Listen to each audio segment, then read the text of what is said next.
wartawan, pertama-tama saya harus jelaskan ya, apa yang disampaikan di dalam beberapa pemberitaan itu menurut saya agak kontradiktif. Karena kenapa?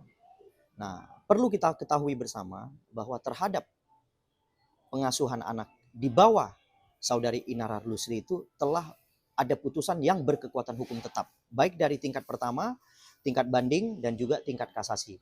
Ya kan? Dan di tingkat kasasi, putusan tersebut sudah berkekuatan hukum tetap atau inkrah. Sehingga para pihak yang ada di dalamnya wajib mematuhi dan mengikuti putusan tersebut. Apabila ada salah satu pihak yang keberatan terhadap putusan tersebut, maka dapat diproses hukum. Oke? Jadi terhadap apa yang disampaikan oleh saudara V, ya, dalam hal ini yang merupakan mantan suami daripada saudari Inara Rusli yang juga klien saya, kurang tepat kalau dia melakukan upaya hukum. Karena kenapa? Putusannya sudah inkrah. Oke? Nah, terhadap putusan yang sudah inkrah, oke, semua pihak itu harus menghormati dan melaksanakan putusan tersebut. Nah, dalam hal ini klien saya sudah sangat baik ya, memberikan tenggang waktu, oke, kemudian juga memelas ya dalam hal ini melalui pengacara yang lain, rekan advokat yang lain telah mengirimkan teguran. Ya, sudah ada 2 kali teguran menurut saya sudah dikirimkan kepada saudara V, tetapi responnya kurang bagus. Nah, sehingga melalui konferensi pers hari ini saya mau mengingatkan kepada saudara V bahwa ini adalah teguran ketiga dan terakhir saya. Oke, apabila putusan tersebut tidak dilaksanakan dengan baik, maka kita akan melakukan upaya hukum karena kitalah korbannya. Kenapa saya bilang kita sebagai korban? Karena dalam putusan tersebut amar putusannya menyampaikan bahwa klien saya saudari Inara Rusli memiliki hak asuh hingga anak-anak tersebut berumur 12 tahun. Sehingga apa? Secara hukum pengasuhan anak-anak tersebut berada di bawah naungan saudari Inara Rusli. Nah, jadi kalau ada lawyer atau advokat yang kemudian menyampaikan kepada saudara V untuk tidak melaksanakan hukum, ini adalah perlakuan yang sangat tidak baik. Sehingga terhadap perlakuan yang tidak baik tersebut kami akan lakukan upaya hukum. Yang pertama, perlu saya jelaskan, kami bisa mengajukan yang namanya gugatan permohonan hak asuh anak kepada pengadilan. Yang kedua, kami bisa mengajukan laporan polisi terkait peristiwa pidana yang dihadapi oleh klien saya dan yang dialami langsung oleh klien saya, yaitu saudari Inara Rusli. Sehingga saya minta saudara V secara sukarela serahkan anak-anak tersebut kembali kepada pangkuan ibunya, yaitu saudari Inara Rusli. Karena kenapa? Anda itu kan orang yang sudah namanya dicantumkan dalam putusan merupakan pihak. Sehingga apabila nama seseorang dicantumkan dalam putusan dan merupakan pihak, dia wajib melaksanakan hukum dan mematuhi hukum. Sehingga tolong saya minta secara sukarela, patuhi hukum, laksanakan hukum sesuai dengan putusan yang telah inkrah. Nah, terhadap upaya-upaya lain, apabila memang memungkinkan, saudara silakan tempuh dulu. Jangan dia anak-anak itu main diambil aja kemudian tidak diserahkan secara sukarela, itu kan pelanggaran hukum namanya. Nah, sehingga ya kalau Anda mau melawan hukum atau tidak mau melaksanakan hukum, ya kita akan lakukan upaya hukum gitu ya. Siap-siaplah saudara gitu ya. Saya pastikan kita akan ambil tindakan tegas dan terukur. Bang, tapi Bang kalau dari kacamata dari pihak si V bilang ingin menyelamatkan, ibaratnya ingin menyelamatkan anak-anak tersebut dari hal-hal negatif, pemberitaan yang sangat membasis lah di media sosial kita. Jadi secara tidak langsung ingin mengambil dulu anak sementara gitu. Yes, Niatnya seperti itu. ya menurut saya si V ini nggak usah berdramatisir lah ya. Ya kan dia juga nggak bersih-bersih banget lah artinya ya kan. Jadi janganlah seolah-olah kemudian dengan bahasa mau menyelamatkan anak, emangnya dia Superman atau apa sih? Mau menyelamatkan, emang ada apa? Ada badai sehingga dia harus selamatkan. Ya kan? Ini kan tidak ada masalah sebenarnya. Kalau terkait dengan proses hukum yang sedang dialami oleh klien saya, baik itu laporan Polda Metro Jaya dan laporan Mabes Polri, itu 2 hal terpisah. Ya, tidak ada kaitan dengan putusan pengadilan yang berkekuatan hukum tetap terhadap hak asuh anak. Sehingga apa? Sehingga terhadap putusan itu saya minta saudara V untuk melaksanakan dulu. Nah, kalau ada hal-hal lain di luar daripada putusan tersebut ya, kalau dia merasa keberatan dia lakukan upaya hukum gitu loh. Jangan main ngambil-ngambil gitu kemudian tidak tidak ketika klien saya mau melihat atau mau berkunjung aja tidak diizinkan gitu. Itu sudah jelas pelanggaran hukum.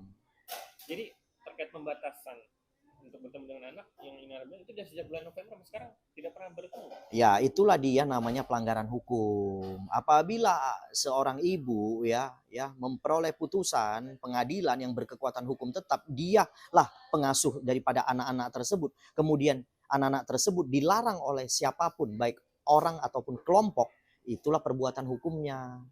Perbuatan tindak pidananya. Sehingga apa? Sehingga sudah patut terhadap tindakan pidana tersebut sudah boleh dilaporkan kepada pihak berwajib. Karena kenapa? Ini kan sudah jelas-jelas merugikan klien saya selaku ibu kandungnya gitu loh. Ya kan yang tiap hari biasanya bisa melihat ya kan apa bermain sama anak-anaknya. Ini hari harus dia bengong-bengong jadinya. Tidak asal ingat anaknya ada di tempat lain. Ya kan? Kemudian anaknya berada di lingkungan seperti apa jadi pikiran kan, apakah lingkungan itu lingkungan yang baik atau buruk kan jadi pikiran untuk ibunya.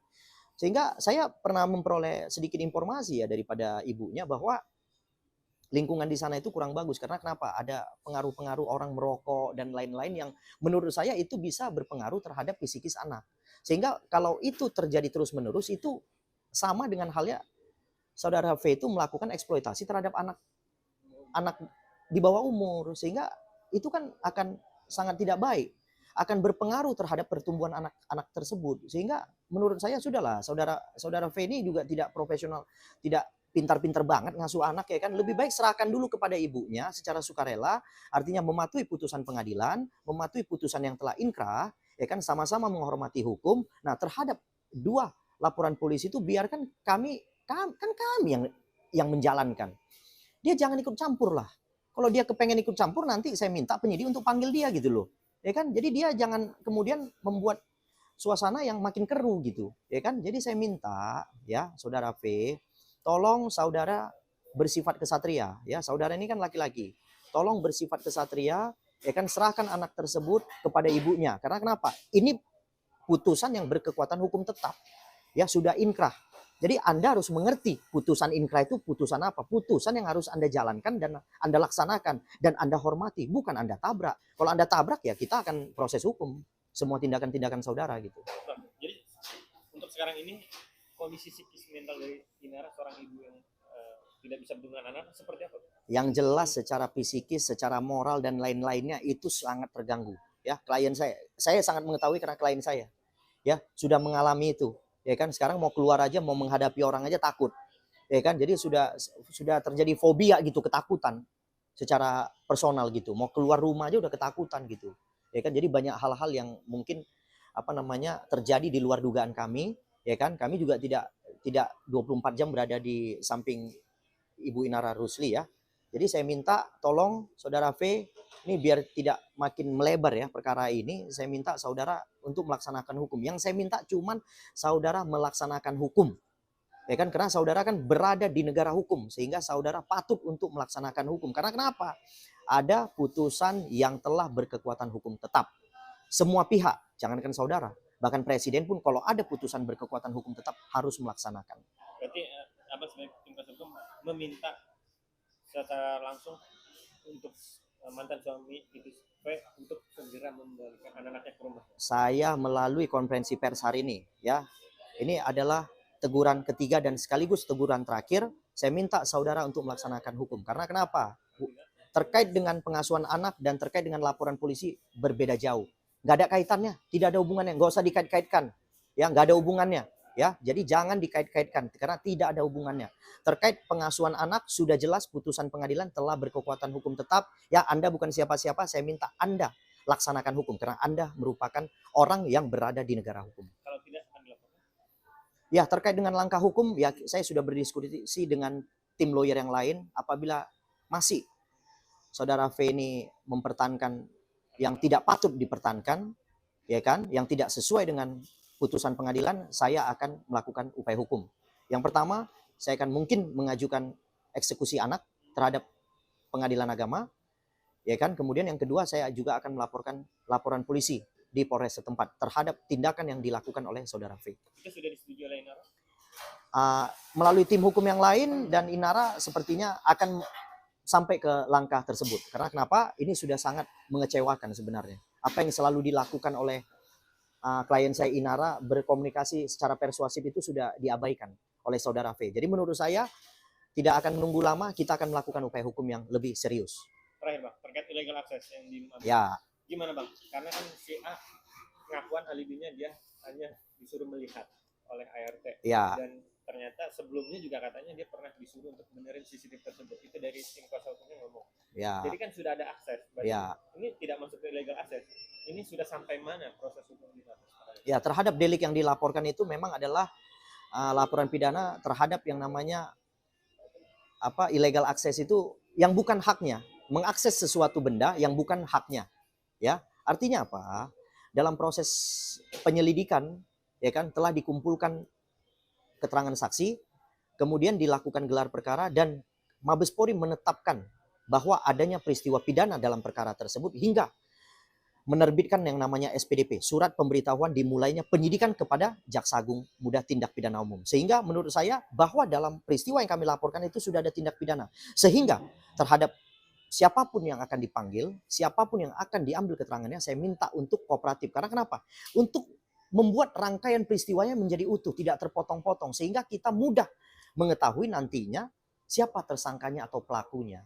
Jadi apabila ada keterangan-keterangan yang menurut saya diberikan secara kontradiktif, tidak sesuai dengan aturan hukum yang berlaku dan tidak sesuai dengan fakta yang terjadi, maka saya akan minta polisi untuk melakukan tindakan lebih tegas lagi dan terukur. Karena kenapa? Apabila seseorang memberikan keterangan yang tidak sesuai pada faktanya, jelas-jelas ada aturan hukum yang akan menjerat keterangan yang tidak benar tersebut. Sehingga saya minta, ya, ini perkara ini sudah ditangani oleh Mabes Polri. Ya, Mabes Polri adalah institusi kepolisian tertinggi di antara Polres dan Polda.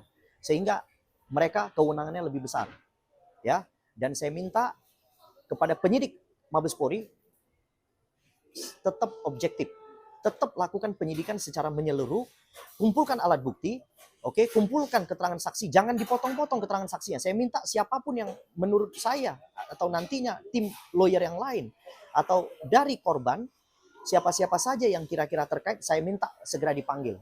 Jangan dipotong-potong atau jangan dihilang-hilangkan. Saya juga akan bersikap apabila ada pemotongan-pemotongan saksi, yang artinya yang harusnya saksi dipanggil kemudian tidak dipanggil, saya akan lakukan dumas kepada Propam Mabes Polri.